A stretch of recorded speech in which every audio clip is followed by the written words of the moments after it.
এইমাত্র পাওয়া আজকের সবচেয়ে গুরুত্বপূর্ণ আবহাওয়ার খবর। আগামী ৪৮ ঘন্টা ৬ বিভাগে টানা ভারী বর্ষণের পূর্বাভাস।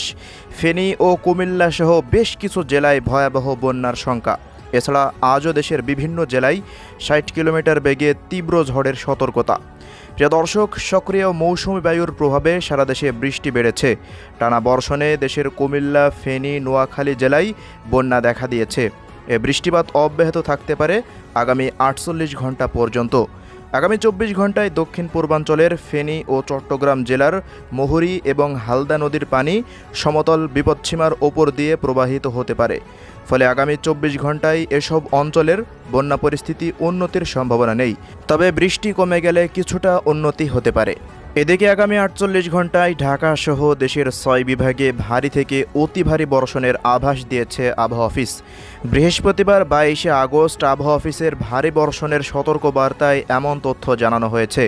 এতে বলা হয়েছে, সক্রিয় মৌসুমী বায়ুর প্রভাবে ঢাকা, ময়মনসিংহ, খুলনা, বরিশাল, চট্টগ্রাম ও সিলেট বিভাগের কোথাও কোথাও আজ সকাল ১০টা থেকে পরবর্তী ৪৮ ঘন্টায় ভারী ৪৪ থেকে ৮৮ মিলিমিটার থেকে অতি ভারী ২৮৯ মিলিমিটার পর্যন্ত ভারী বর্ষণ হতে পারে।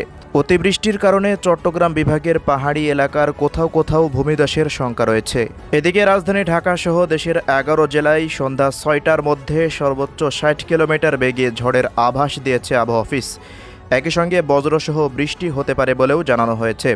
এতে বলা হয়, ঢাকা, মাদারীপুর, খুলনা, বরিশাল, পটুয়াখালী, নোয়াখালী, কুমিল্লা, চট্টগ্রাম, কক্সবাজার, ময়মনসিংহ এবং সিলেট অঞ্চলসমূহের ওপর দিয়ে দক্ষিণ অথবা দক্ষিণ পূর্ব দিক থেকে ঘন্টায় ৪৫ থেকে ৬০ কিলোমিটার বেগে বৃষ্টি অথবা বজ্রসহ অস্থায়ীভাবে দমকা অথবা ঝোড়ো হাওয়া বয়ে যেতে পারে। তাই এসব এলাকার নদীবন্দরসমূহকে ১ নম্বর সতর্ক সংকেত দেখাতে বলা হয়েছে। তো প্রিয় দর্শক, এই ছিল আজকের আবহাওয়ার সবশেষ খবর। প্রতিনিয়ত আপডেট পেতে আমাদের ইউটিউব চ্যানেলটিকে অবশ্যই সাবস্ক্রাইব করে রাখবেন। ধন্যবাদ।